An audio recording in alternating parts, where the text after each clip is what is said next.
Hi everybody, it's me, Ned. Training for my marathon this weekend by running 5Ks and drinking wine. So not really training.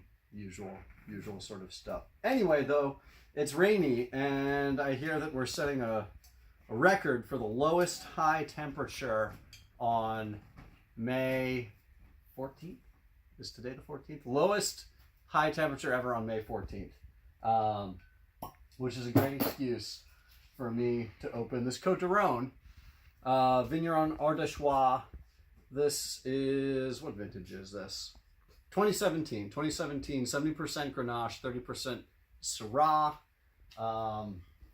It's from sort of kind of like northwestern Cotes du Rhone. Cotes du Rhone's a huge appellation.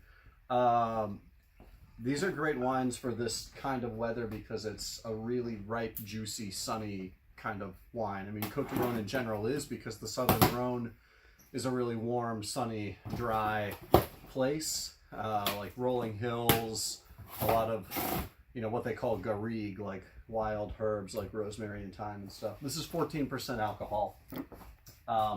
It doesn't really taste like it, but it gives you an indication of like how ripe and juicy, super classic Grenache aroma, like lots of like vivid, juicy blackberry, cherry.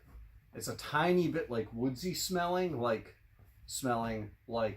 the woods, not like it was aged in wood barrels. I don't think it was. I think this was probably all stainless steel.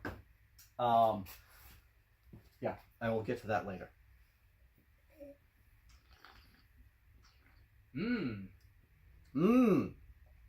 Is right, Corey.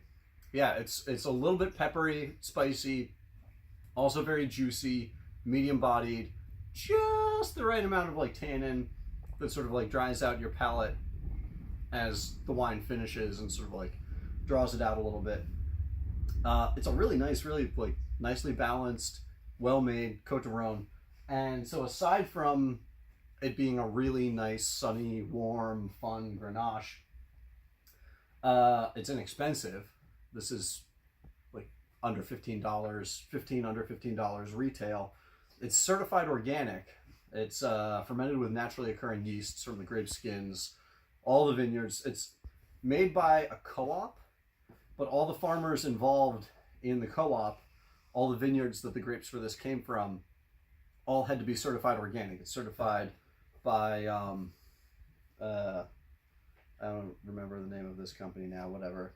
Agriculture Biologique. But it's like, this matters a lot to me because this is like relatively inexpensive, sort of like everyday wine. It's not something, it's not unobtainium, crazy, fancy wine, but this is being farmed really well. It's being farmed like very responsibly. The winemaking process is not invasive, not adding a bunch of junk to the wine. Like, this is proof of concept that you can farm organically, that you can leave like biodiversity in the vineyards, you can have other plants there, it can be friendly to insects, and you can still make a really fantastic agricultural product that's economically viable, that's not expensive, and tastes good. Like, if you can do all of that altogether, like, why wouldn't you? Why would you make crap? Why would you use pesticides and stuff like that? And then also, if you can do it here with grapes, which grapes are relatively difficult, fruit to grow, it's also sort of proof or indication that you could extend those farming techniques to other agricultural crops. So anyway, you should go check out this lovely, sunny, warm Cotes du Rhone and feel good about yourself and feel like there's hope for the world. So there we go. Cheers. Cheers. Hope. Yay.